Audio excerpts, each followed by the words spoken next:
క్రీస్తును క్రైస్తవ్యాన్ని ద్వేషించి దూషించిన క్రీస్తు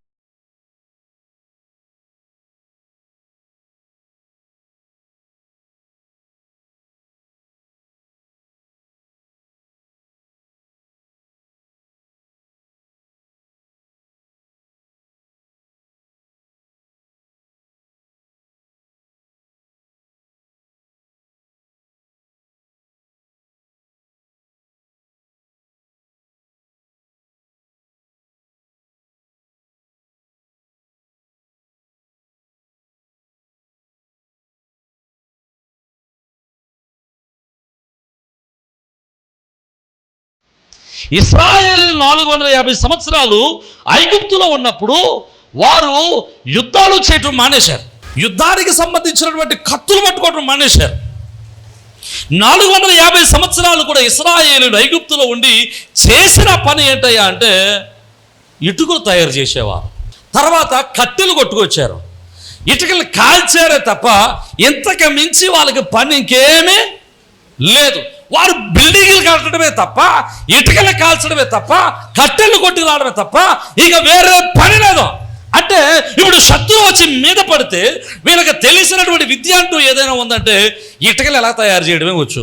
ఇప్పుడు ఇటుకలు తయారు చేసేటువంటి ఈ ఇటుకలు తయారు చేసేటువంటి విద్యను పట్టుకుని అమాలేకులు ఎలా యుద్ధం చేస్తారు. వీళ్ళు కట్టెలు కొట్టేటువంటి జ్ఞానంతో యుద్ధాన్ని ఎలా చేస్తారు?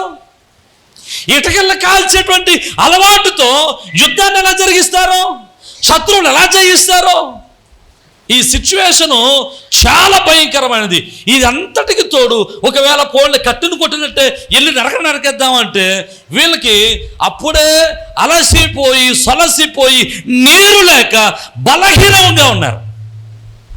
ఎన్ని మైనస్ పాయింట్లు ఉన్నప్పుడు, ఇన్ని బలహీనతలు ఉన్నప్పుడు, అమాలేకులు యుద్ధం వచ్చినప్పుడు మోషేకి అర్థమైంది ఇక మన జీవితం అయిపోయినట్టుగా, ఇశ్రాయేలు మనం కానాకు తీసుకెళ్ళలేమేమో అని చెప్పి వెంటనే యెహోషువని పిలిచి, యెహోషువా ఇగో కొంతమందిని తీసుకెళ్ళి యుద్ధం చేస్తూ ఉండు, నేను పర్వతం ఎక్కి ప్రార్థన చేస్తాను అని చెప్పి యెహోషువను యుద్ధానికి పంపించి మోషే ప్రార్థన చేయడానికి వెళ్ళాడు. దేవునికి స్తోత్రం, హల్లెలూయా. జాగ్రత్తగా విందాం. ఇశ్రాయేలీల మీద పగబట్టినటువంటి అమాలేకీలు 450 సంవత్సరాల తర్వాత ఇంచుమించు ఇశ్రాయేలీలకి నాకు శత్రువెవడు లేడు అనుకుంటున్న సమయంలో ఏదో పాత కక్షతో ఇశ్రాయేలు మీదకి వచ్చినటువంటి అమాలేకీలు చూసి ఒక్కసారి ఉలుక్కు పడ్డాడు ఇశ్రాయేలు సంతానం. ఈరోజు నీ పరిస్థితి అట్లా ఉందేమో నాకు తెలియదు. నువ్వేదైనా పని చేస్తున్నప్పుడు, ఏదైనా కార్యాన్ని తలపెట్టినప్పుడు, ఏదైనా కార్యాన్ని ముందుకు జరిగించాలనుకుంటున్నప్పుడు, లేదా ఏదైనా ఒక ఉద్యోగానికి వెళ్ళాలనుకుంటున్నప్పుడు, లేదా ఏదైనా వ్యాపారం చేయాలనుకుంటున్నప్పుడు, లేదా ఏదైనా ఒక ఆస్తిని సంపాదించుకోవాలనుకుంటున్నప్పుడు, లేదా మరొకటి what ever it may be, నువ్వు ఏదైనా ఒక కార్యాన్ని తలపెట్టినప్పుడు నీవు ఊహించినటువంటి శత్రువు వచ్చి నీ మీద పడుతున్నాడేమో, నీవు ఊహించినటువంటి శత్రు భయము నిన్ను పట్టుకుంటుందేమో, నీవు ఊహించినటువంటి శత్రువు వచ్చి నిన్ను బగబడుతున్నాడేమో, నీవెప్పుడో లేదిక అనుకున్నటువంటి పగలు ఇప్పుడు మరలా చెలరేగుతున్నాయేమో నాకు తెలియదు. కానీ ఒకవేళ నీవుగాక ఇశ్రాయేలులాగా పాత కక్షల చేత నీవు వేడబడుతూ ఉంటే, ఒకవేళ పగవాళ్ళు వచ్చి నీ మీద పడుతూ ఉంటే నువ్వు చేయాల్సినటువంటి మొదటి పని ఏంటంటే, అయ్యా వాడితో పోరాటం నాకు రాదు, వాడితో ఎలా యుద్ధం చేయాలో నాకు రాదు, అయ్యా వాడితో ఎలాగో నేను జయించాలో నాకు రాదు, నాకు రాజకీయ పలుకుబడి లేదు, అయ్యా యుద్ధ బలము లేదు, అయ్యా నాకు యుద్ధ రంగములో అలవాటు లేదు అని నువ్వు అనడం కాదు. ముందు చేయాల్సింది ఏంటో తెలుసా? ముందు నువ్వు వెళ్ళి దేవుని సన్నిధిలో మోకరించాలి. అర్థమైన వారు దేవునికి స్తోత్రం చెప్పండి, హల్లెలూయా. నువ్వు ఎప్పుడైతే మోకరించడం ప్రారంభించావో, నువ్వు ఎప్పుడైతే దేవుని సన్నిధిలో మోకరించి ప్రార్థన చేయడం ప్రారంభించావో నీ ప్రార్థనకు దేవుడు ప్రతిఫలం ఇస్తాడు. హల్లెలూయా, హల్లెలూయా. నువ్వెప్పుడైతే ప్రార్థన చేయడం మొదలెట్టావో నీ శత్రువు నీ ఎదుట నిలబడి కూడా పారిపోతాడు. ఆమేన్. నీకు అలవాటు లేనటువంటి కార్యాన్నైనా నీవు సునాయాసంగా చేయగలుగుతావు. నీవు ప్రార్థన చేయడం మొదలు పెడితే నీ యొక్క ముందున్నటువంటి పని ఎంతటి గొప్పదైనా సరే, నీకు అలవాటు లేని పని అయినా సరే, నీకు అలవాటు లేని కార్యమైనా సరే, నీ ఎప్పుడు చూడని మార్గమైనా సరే, దేవుడు నీకు విజయ పతాకాన్ని ఎగురవేసి ఆయన నీ ముందు నడుస్తాడు. దగ్గరగా చప్పలు కొడుతూ దేవుడి నామాన్ని మహిమపరుద్దాం. హల్లెలూయా, హల్లెలూయా. నీవెప్పుడైతే మోకరించావో, నీవెప్పుడైతే దేవుని సన్నిధిలో విజ్ఞాపన చేయడం మొదలుపెట్టావో, నువ్వెప్పుడైతే నీ జీవితాన్ని దేవునికి సరెండర్ చేసావో, నువ్వెప్పుడైతే దేవునికి సరెండర్ అయ్యావో, శత్రువు నీకు సరెండర్ అయిపోతాడు. ఆమేన్. హల్లెలూయా. ఆ శత్రువు ఎంత బలవంతుడైనా సరే, వాడు ఎంత గొప్పవాడైనా సరే, ఎంతటి బలవంతుడైనా సరే, ఎంతటి రాజకీయ పలుకుబడి కలిగిన వాడైనా సరే, నీవు దేవునికి సరెండర్ అవ్వాలి ముందు. అందుకోసమే ప్రార్థన చేయడానికి మోషే యెహోషువను పంపించలేదు. ఎవడు వెళ్ళాడండి? మోషే వెళ్ళాడు. ఎందుకో తెలుసా? ఈ మోషే నాయకుడు, is the elder of the family. ఇశ్రాయేలుకు అతడే పెద్ద దిక్కు. చాలా మంది ఏం చేస్తారో తెలుసా? కుటుంబాల్లో సమస్యలు వస్తే అయ్యగారు నా కోసం ప్రార్థన చేయండి అంటారు. సేవకుడు మీకోసం ప్రార్థన చేస్తాడు, రైట్. కానీ సేవకుడు ఇక్కడ ప్రార్థన చేస్తుంటే నువ్వు ఇంటికాడ ఏం చేస్తావు? అయ్యగారు పరీక్షలు వచ్చే ప్రార్థన చేయండి, అయ్యగారు ఉపవాసం ఉండి ప్రార్థన చేయండి అంటారు. మేము ఇక్కడ ఉపవాసం ఉండి ప్రార్థన ఇక్కడ శుభ్రంగా చికెన్ బిర్యానీ, దమ్ బిర్యానీ తినేసి అంటే సేవకుడు ప్రార్థన చేస్తున్నప్పుడు, సేవకుడు నీ కొరకు విజ్ఞాపన చేస్తున్నప్పుడు, నీవు ఇంటి దగ్గర ఉండి నీ యొక్క చిత్తాన్ని, నీ యొక్క స్థితిని దేవునికి అప్పగించాలా. హల్లెలూయా, హల్లెలూయా. అప్పుడు దేవుని యొక్క సేవకుడు చేసిన ప్రార్థన దేవుడు నీ స్థితిని చూసి, నీ పరిస్థితిని చూసి ప్రతిఫలం ఇస్తాడు. ఆమేన్. హల్లెలూయా, హల్లెలూయా. ఆ మోషే వెళ్ళి ప్రార్థన చేస్తున్నాడు, 2 చేతులు పైకెత్తి ప్రార్థన చేస్తున్నాడు. ఇక చేయాల్సిన పనేం లేదయ్యా, ఇక మేము దిక్కులేని వాళ్ళం, మా పరిస్థితి ఏమీ లేదు, ఇక మేము ఈ స్థితిలో మేము ఏమీ చేయలేము, ఈ స్థితిని మేము కొనసాగించలేము, ఈ పరిస్థితిని మేము జయం పొందలేము, ఈ పరిస్థితిలో మా వాళ్ళు ఏమీ చేయలేరు, మేము ఓడిపోవడం తప్ప ఏమీ లేదు, చచ్చిపోవడం తప్ప ఏమీ లేదు, మేము ఒక శత్రువు ఎవరూ లేరు అనుకున్నాను. కానీ 450 సంవత్సరాల శత్రుత్వం ఇప్పుడు వచ్చి మీద పడతా ఉంది. ఇంత కోపం వాళ్ళు దాచుకున్నారని నాకు తెలియదా? నీవే మాకు దిక్కని 2 చేతులు పైకెత్తి దేవునికి చిత్తానికి తల ఉంచి దేవునికి సరెండర్ అయిపోయాడు, దేవునికి లోపడిపోయాడు, తన జీవితం దేవునికి అప్పగించాడు. దేవుడు వెంటనే మోషే పక్షాన కింద యుద్ధం చేయటం ప్రారంభించాడు. ఆమేన్. బిగ్గరగా దేవునికి స్తోత్రం చెప్దాం. హల్లెలూయా. నీవు దేవుని సన్నిధిలో మోకరించి ప్రార్థన చేస్తే, నీవు దేవుని సన్నిధిలో 2 చేతులు పైకెత్తి దేవుని స్తుతించడం ప్రారంభిస్తే, నీవు ప్రార్థన చేయడం మొదలు పెడితే నీ యుద్ధాన్ని ఆయనే జరిగిస్తాడు. హల్లెలూయా, హల్లెలూయా.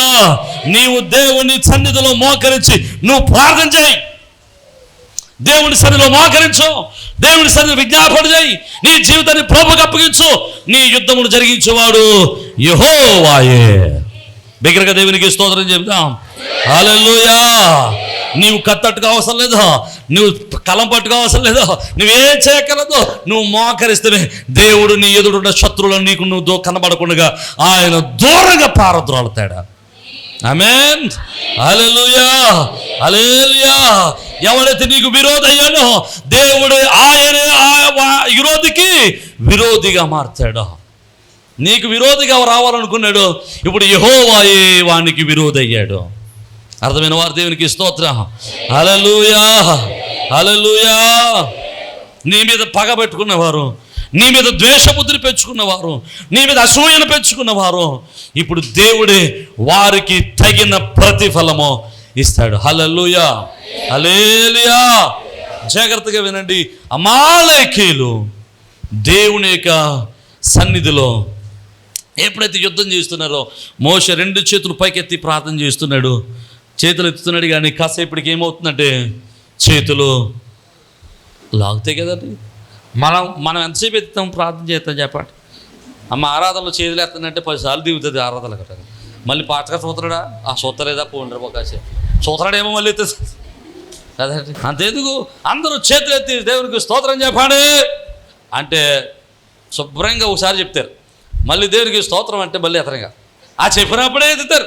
మనం చేతులు ఎత్తి శుద్ధి చెల్లించడానికి కష్టపడతాం. కాసేపు అయిన తర్వాత చేతులు దిప్పుతున్నాడట. ఎప్పుడైతే చేతులు దిప్పడం మొదలెట్టాడో అమాలేకీయులు గెలుస్తున్నారు. ఇది అర్థమైపోయింది. ఇక దాని అర్థం ఏంటంటే, నువ్వు దేవునికి లోబడినప్పుడు నీకు విజయము, దేవునికి లోబడడం మానేస్తే నీకు అపజయము. హల్లెలూయా. మనం అనుకుంటాం సార్లే మన వాళ్ళు చెత్తగుడి హేరాలనే అనుకుని చేతులు దించేశాడు, ఇప్పుడు ఏమైపోతుంది? మళ్ళీ వచ్చేస్తున్నాడు మీదకి, ఆడు మళ్ళీ చేతులు ఎత్తుతున్నాడు. దగ్గరగా దేవునికి స్తోత్రం చేద్దాం. ఈ మోషేకి కుడి పక్కన ఒకరు, ఎడం పక్కన ఒకరు ఉన్నారు. ఒకడు అహరోను, ఒకడు హూరు. వీళ్ళిద్దరూ ఏం చేశారంటే మోషేని తీసుకెళ్ళి పక్కన కూర్చోబెట్టి ఆ రెండు చేతులు ఒక చెయ్యి ఒకడు, ఇంకొక చెయ్యి ఒకడు పట్టుకొని నువ్వు పారం చేయని చెయ్యి పెట్టుకుంటా ఉన్నారట. దేవునికి స్తోత్రం. హల్లెలూయా. సేవకునికి అహరోను, హూరు లాంటి సహకారులు అవసరం. నీవు అహరోను, హూరు వలె సేవకునికి సహకరిస్తే నీ సేవ ఫలభరితంగా మారుతుంది. నీ శత్రువులు మిత్రులుగా మారుతారు. నీ శ్రమలు ఆనందంగా మార్చబడతాయి. నీ కన్నీరు ఆనందంగా మార్చబడుతుంది. నీ అవమానం ఘనతగా మార్చబడుతుంది. హల్లెలూయా, హల్లెలూయా. కానీ సేవకునితో సహకరించేటువంటి విశ్వాసులు ఉన్నారా? సేవకునికి ఉపయోగపడేటువంటి విశ్వాసులు ఉన్నారా? సేవకునికి సహకరించేటువంటి విశ్వాసులు ఉన్నారా? సేవకునికి అవసరాల్లో తోడ్పడేటువంటి విశ్వాసులు ఉన్నారా అంటే అరాకొరా ఉంటారు. మిగతా వాళ్ళందరూ ఆడి పడతారులే, మాకెందుకులే అనుకుంటారు. అందుకోసమే మన జీవితాలు ఆశీర్వదించబడలేదు. అహరోను, హూరీలు ఆ మోషేకు ఉపచారం చేయడం ద్వారా అహరోను సంతానం యాచక కుటుంబంగా దేవుడు స్థిరపరిచాడు. అర్థమైన వారు దేవునికి స్తోత్రం. హల్లెలూయా. పరిచర్య చేసిన వారిని దేవుడు విడిచిపెట్టాడు. దేవుని పని చేసిన వారిని దేవుడు ఎప్పటికీ విడిచిపెట్టాడు. అర్థమైన వారు దేవునికి స్తోత్రం. నువ్వు చిన్న పని చేసావా, చిన్న ఫలితం ఇస్తాడు. పెద్ద పని చేసావా, పెద్ద ఫలితం ఇచ్చాడు. ఆయన నీ పనికి తగిన ప్రతిఫలం ఇవ్వకుండా ఉండడు. ఆమేన్. ఈరోజు దేవుని యొక్క పరిచర్యలో గత 12 సంవత్సరాలుగా నేను సంపూర్ణ సేవలో ఉన్ననాటి నుండి ఈనాటి వరకు సంఘ బిడ్డలు అనేక మంది అనేక రకాలుగా నాకు సహకరిస్తూ ఉన్నారు. ఇప్పటి వరకు కొన్ని కుటుంబాల్లో నుంచి కొన్ని లక్షలాది రూపాయలే దేవుని సేవకు సహకరించారు. లక్షలాది రూపాయలు సహకరించారు. కొంతమంది ప్రయాసపడ్డారు, కొంతమంది చెమటోడ్చారు, కొంతమంది కష్టపడ్డారు. ఎవరు ఏ విధమైన పరిచర్య చేసి 12 సంవత్సరాలుగా నాకు సహకరిస్తున్నారో, పెద్దయ్య గారు ఉన్నప్పుడు ఎవరు సహకరించారో వారికి తగిన ప్రతిఫలం దేవుడు అనుగ్రహించునుగాక. వారు చేసిన ప్రతి ప్రయాసకు 100 ప్రతిఫలం వారు పొందుకుందురుగాక. వారు పెట్టిన ప్రతి ఖర్చుకు తగిన ప్రతిఫలం ప్రభు అనుగ్రహించునుగాక. వారు తగిన ఆశీర్వాదం తగిన సమయంలో అనుభవించుదురుగాక. హల్లెలూయా, హల్లెలూయా. రైట్. ఇక మోషేకి అర్థమైంది, ఇక చేతులు ఎత్తితే కానీ పని అవదని. ఇక చేతులు ఎత్తడం మొదలు పెట్టాడు. సందులాడేసరికి సాయంకాలం అయ్యేసరికి యెహోషువ అమాలేకులందరిని తరిమి కొట్టాడు. అమాలేకుల మీద ఇశ్రాయేలులకు జయం కలిగింది. హల్లెలూయా, హల్లెలూయా. ఎవరు జయం పొందారండి? యుద్ధ వీరులైనటువంటి అమాలేకుల మీద ఎటకలు తయారు చేసుకున్నట్టు ఇశ్రాయేలీయులు జయం పొందారు. హల్లెలూయా. అదేనండి దేవుని ఘనత. నీ శత్రువు నీకంటే బలహీనవంతుడై ఉండొచ్చు, నీకంటే ఘనవంతుడై ఉండొచ్చు, నీకంటే తెలివైనడు ఉండొచ్చు. తెలివైన వాడిని, జ్ఞానం కలిగిన వాడిని సిగ్గుపరచడానికి దేవుడు అజ్ఞానులను లేవనెత్తాడు. హల్లెలూయా. ధనవంతులను సిగ్గుపరచడానికి ధనహీనులను పైకి లేవనెత్తాడు ఆయన. హల్లెలూయా, హల్లెలూయా. నువ్వు బలహీనుడు అనుకున్నావేమో, దిగజారిన వాడిని అనుకుంటున్నావేమో, శక్తి లేని వాడిని అనుకుంటున్నావేమో, నేను చేయలేను అనుకుంటున్నావేమో, నేను సాధించలేను అనుకుంటున్నావేమో, నా వల్ల కాదనుకుంటున్నావేమో, నీకు ఆయన ధ్వజముగా నిలబడి నీ పక్షమున ఆయన అద్భుత కార్యములను జరిగించునుగాక. హల్లెలూయా.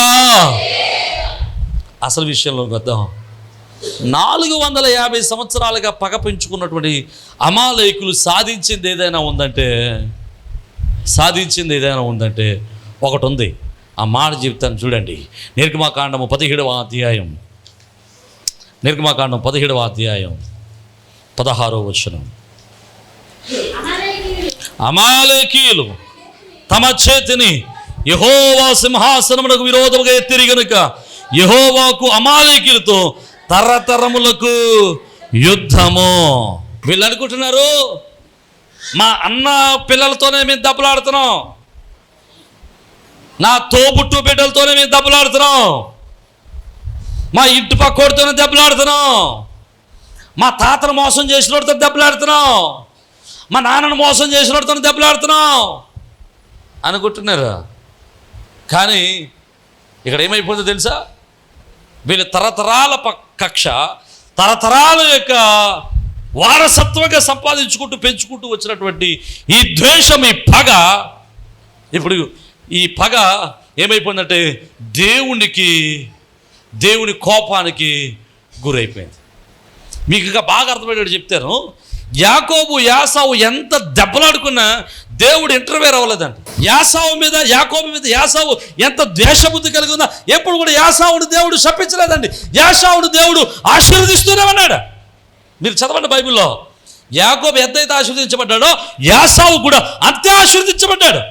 కానీ ఇక్కడికి వచ్చేసరికి ఏమైందో తెలుసా? తండ్రి శాపాలు ఇచ్చిన దేవుడు ఆశీర్వదించినటువంటి దేవుడి చేత ఆశీర్వదింపబడినటువంటి యాషావుకి ఇప్పుడు దేవుడే విరోధిగా మారాడు. తండ్రి ఆశీర్వాదాలు ఇవ్వలేదు, పక్కనేటండి.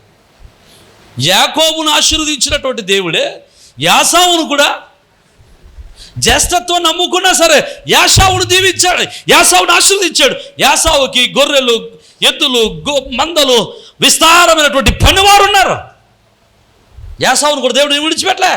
దేవుడు నన్ను ఆశీర్వదించాడు కదా, ఇక ఆడు ఎలా ఏడుతాడు సర్లే అనుకోలేదు. యాసావు ద్వేషాన్ని పెంచుకున్నాడు. ఈ ద్వేషం పెంచుకుంటాం వల్ల చివరికి వాడు సంపాదించుకున్నది ఏదైనా ఉందంటే దేవునితో వైరాన్ని పెంచుకున్నాడు. ఈ పగ, ఈ ద్వేషము ప్రజల్లో నుంచి ఎక్కడికి వెళ్ళిపోయిందంటే దేవునికి అమాలేకులకి మధ్యకి వెళ్ళిపోయింది. ఇశ్రాయేలును పక్కనెట్టేశాడు దేవుడేక. ఊరబ్బాయి, ఇక నువ్వు పోరాడాల్సింది ఇశ్రాయేలుతో కాదు, ఇశ్రాయేలు కాదు నీతో పోరాడేది, ఇక నేనే నీతో పోరాడతాను. ఇశ్రాయేలు పక్షంగా ఉండి నేను నీతో యుద్ధం చేస్తాను. ఏం సంపాదించుకున్నావు? నువ్వు పగను పెంచుకోవడం వల్ల, కక్షను పెంచుకోవడం వల్ల, అసూయను పెంచుకోవడం వల్ల, ద్వేషాన్ని పెంచుకోవడం వల్ల, ఎదుటివాడు బాగుపడిపోతున్నాడటువంటి అసూయను పెంచుకోవడం వల్ల, నీ తోటి సహోదరుడు ఆశీర్వదింపబడుతున్నాడని అసూయ పెంచుకోవడం వల్ల నువ్వు సంపాదించుకున్నది ఏదైనా ఉందంటే దేవునితో వైరాన్ని మాత్రమే సంపాదించుకుంటాం. దేవుని కోపాన్ని మాత్రం సంపాదించుకుంటాం. కానీ వాక్యం చెబుతుంది పగ కలహాన్ని రేపితే ప్రేమ దోషాన్ని కప్పుతుంది. దేవునికి స్తోత్రం. హల్లెలూయా. నువ్వు ఎంత మంచోడు అని దేవుడు నిన్ను ప్రేమించాడు. నువ్వు మంచోడు ఏం కాదే.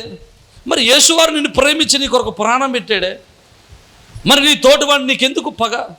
ఎందుకు నీ తోటివాడి మీద ద్వేషం? ఎందుకు నీ తోటివాడి మీద తరతరాలుగా కక్ష? ఈరోజు ఒకవేళ నీలో పాత కక్షలు ఉంటే, ఏమైనా మిగిలిపోయిన పగలు ఉంటే, ఏమైనా తార్పణ్యాలు ఉంటే, ఏమైనటువంటి ద్వేషాలు ఉంటే ఈరోజే వాటిని విడిచిపెట్టేది. అనవసరంగా దాన్ని పెంచుకుని గోటుతో పోయేదాన్ని గొడ్డల్లాగా తెచ్చుకోకండి. నీకు నీ సహోదరుడికి ద్వేషం ఉంటే దేవుడు మధ్యవర్తిగా ఉండి తీర్పు తీరుస్తాడు. అసలు దేవుడే నీకు విరోధి అయితే ఇక నీ పక్షా నుండి నిన్ను తప్పించగలిగిన వాడు ఎవడుంటాడు? అర్థమైన వారు దేవునికి స్తోత్రం చెప్దామా? హల్లెలూయా. ఈరోజు దేవుడు ఇశ్రాయేలు పక్షముగా నిలబడినట్లు నీ పక్షముగా నిలబడాలంటే పాత కక్షలు, పాత ఆలోచనలు, పగలు, కార్పణ్యాలు, ద్వేషాలు, అసూయలు అన్నీ విడిచిపెట్టి అన్నిటిని మరిచిపోయి దేవుని సన్నిధిలో దేవుని మీద గురి పెట్టి బ్రతుకు. యాకోబును ఆశీర్వదించినట్లుగా దేవుడు నిన్ను ఆశీర్వదిస్తాడు. యాకోబుకు తోడై ఉన్నట్టుగా దేవుడు నిన్నుకు తోడై ఉంటాడు. యాకోబును ఆశీర్వదించి నిలబెట్టినట్టుగా దేవుడు నిన్ను నిలబెడతాడు. యాకోబుకు తోడై ఉన్నట్టుగా నీతో కూడా ఆయన నిలిచి ఉంటాడు. బిగ్గరగా దేవునికి స్తోత్రం చెప్దాం. హల్లెలూయా. యాసావుకు దూరమైనట్టుగా దేవుడు నీకు దూరం అవ్వకూడదు.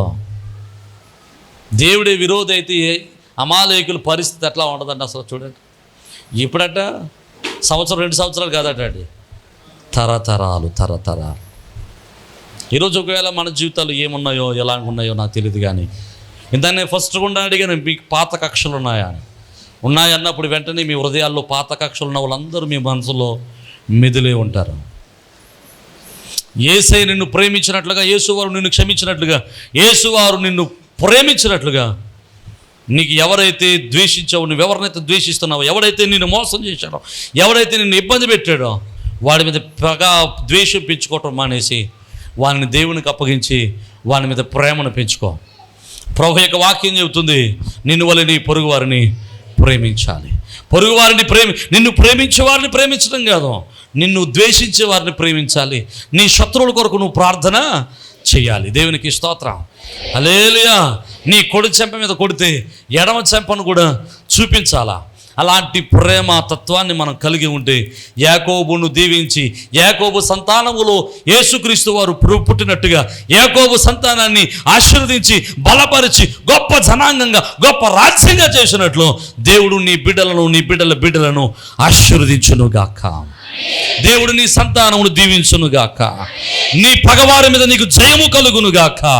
నీ మీద ద్వేషం పెంచుకున్న వారి మీద నీకు జయము కలుగునుగాక. నీలో ఉన్న ప్రతి కల్మషము యేసు నామములో పరిశుద్ధపరచబడునుగాక. ఈరోజు మన జీవితాలు ప్రభువుకు అప్పగిందాం. మన పాత కక్షలు, పాత ఆలోచనలు, పాత పగలన్నీ ప్రక్కన పెడదాం. ఒకవేళ నువ్వు బాప్తిసం పొందుంటే, ఒకవేళ ఇంకా బాప్తిసం పొందకపోయినా వీటన్నిటిని విడిచిపెట్టి నీ జీవితాన్ని, అంతరంగాన్ని పరిశుద్ధపరచుకుందాం. ఒక ఉదాహరణ చెప్పి నేను ముగించడానికి ప్రయత్నం చేస్తాను. ఒకరోజు ఒక యవనస్తుడు బాప్తిసం పొందడానికి వెళ్ళాడట. బాప్తిసం పొందడానికి వెళ్తే పాస్టర్ గారు నీటిలోకి దింపాడు. అన్ని ఒప్పుకొన్నాడు. ఒప్పుకున్న తర్వాత ఇక బాప్తిసం ఇవ్వడానికి సిద్ధపడుతున్నప్పుడు ఈ యవనస్తుడు చెయ్యి పైకెట్టాడట. ఇట్లా, బాబు చెయ్యి కింద కట్టినానా, శరీరం అంతటినీ ఉంచాలి అన్నాడట. అప్పుడు పాస్టర్ గారితో యవనస్తుడు అంటున్నాడట, అయ్యగారు నా శరీరం అంతటికి ఇప్పుడు ఇవ్వండి, ఈ చేతికి తర్వాత ఇద్దరు కానీ బాప్తిసం అన్నాడట. నాకు ఒకడి మీద కోపం ఉందండి, వాడిని నరికొచ్చి అని నరికితే కానీ ఈ చేతికి బాప్తిసం ఇవ్వద్దు అన్నాడట. పాస్టర్ గారు ఏం చేసి ఉంటాడంటారు? ఇచ్చాడంటారా? పాస్టర్ గారు బాప్తిసం ఇచ్చి ఉండొచ్చేమో కానీ దేవుడు మాత్రం వాడిని అంగీకరించేవాడు కాదు. నీలో ద్వేషం పెట్టుకుని, నీలో అపరిశుద్ధత పెట్టుకుని, నీలో కక్షలు కార్పణ్యాలు పెట్టుకుని, నీలో ద్వేషాలు అసూయలు పెట్టుకుని యేసయ్య దగ్గరికి వస్తే నువ్వు అంగీకారమో అవ్వవు. నీవు అంగీకారం అవ్వాలంటే నీలో ఉన్న పాత జీవితం అంతటిని విడిచిపెట్టాలి. ఈరోజు లాంటి జీవితం అంతటిని విడిచిపెట్టి దేవుని సన్నిధిలో మనం మన హృదయాలను అప్పగిందాం. దేవుని కృపను మనం పొందుకుందాం. అట్టి భాగ్యం దేవుడు మనందరికీ దయచేయునుగాక. తలలు వంచండి, చిన్న ప్రార్థన చేద్దాం. ఒక్క నిమిషం మన హృదయాన్ని మనం పరిశీలన చేసుకుందాం.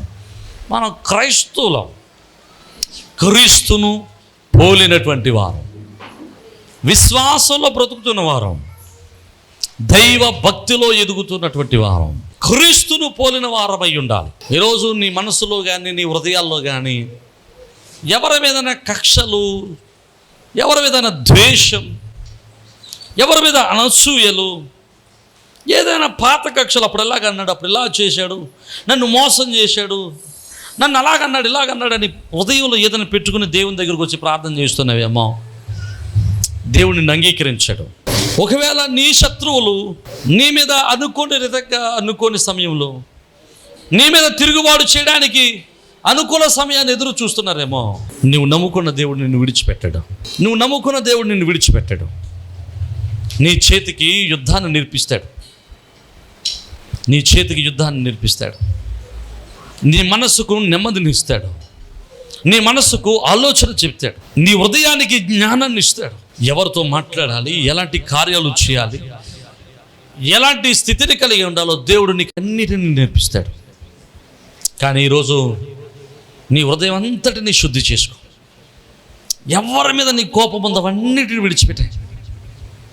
ఎవరి మీద ద్వేషం ఉందో ద్వేషాలన్నిటిని విడిచిపెట్టాయి. ఎవరు నిన్ను బాధ పెట్టారో, నిన్ను బాధ పెట్టిన వారి మీద ఉన్నటువంటి ద్వేషం అంతటిని ఈరోజు విడిచిపెట్టాయి. కడిగేసుకో.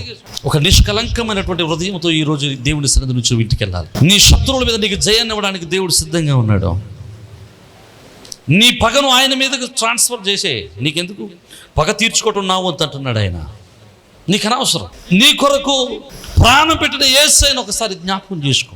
ఈరోజు నీ మనసులోనికి దేవుడు అనేకమైన ఆలోచనలు పుట్టిస్తున్నాడు. అనేక మందిని జ్ఞాపకం చేస్తున్నాడు. ఎవరు నిన్ను మోసం చేశారో, ఎవరు నిన్ను ద్వేషిస్తున్నారో, ఎవరు నీ మీద పగ పెట్టుకున్నారో అందరిని జ్ఞాపకం చేస్తున్నాడు. వారు పగ పెట్టుకోవచ్చు, వారు నిన్ను ద్వేషిస్తవచ్చు, నీకు అనవసరం అవన్నీ. నీవు మాత్రం ఎవరిని ద్వేషించొద్దు. నీవు ఎవరి మీద పగ పెట్టుకోవద్దు. నీలో ఉన్న ప్రతి అసూయ అంతటిని తొలగించు. అందరినీ ప్రేమించు.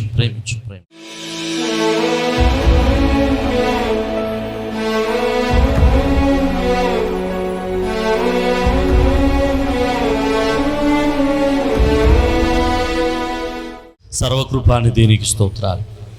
ఈరోజు ఒక క్రైస్తవుడు ఎలా బ్రతకాలో, ఎలా బ్రతికితే దీవించబడతామో మీ వాక్యం రోజు మీరు మాకు నేర్పించారు.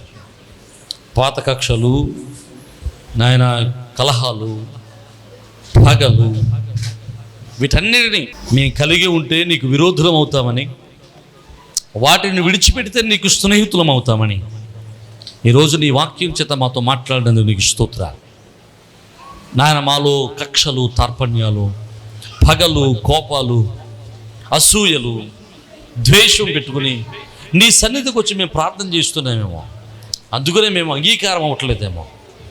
నీకు అంగీకారమైనటువంటి జీవితాలు, నీకు అంగీకారమైనటువంటి మనస్సులు మాకు దయచేయండి. మీరే మహిమ పొందమని ప్రభాయిగో తండ్రి. ఎవరైతే ఈరోజు వారికి ఉన్నటువంటి పాత కక్షలన్నిటినీ, వారికి ఉన్నటువంటి పగలను, వారికి ఉన్నటువంటి ద్వేషాలను విడిచిపెట్టి వారి హృదయాలు నీకు అప్పగిస్తున్నారు, వారి పక్షాన మీరు నిలబడి వారి పక్షాన్ని అద్భుతమైన కార్యం జరిగించి వారి శత్రువులను వారికి మిత్రులుగా మార్చి నాయన వారి శత్రువుల మీద వారికి జయమునిచ్చి నాయన వారి తలను పైకెత్తి మీరు మహిమ పొందండి అయ్యా.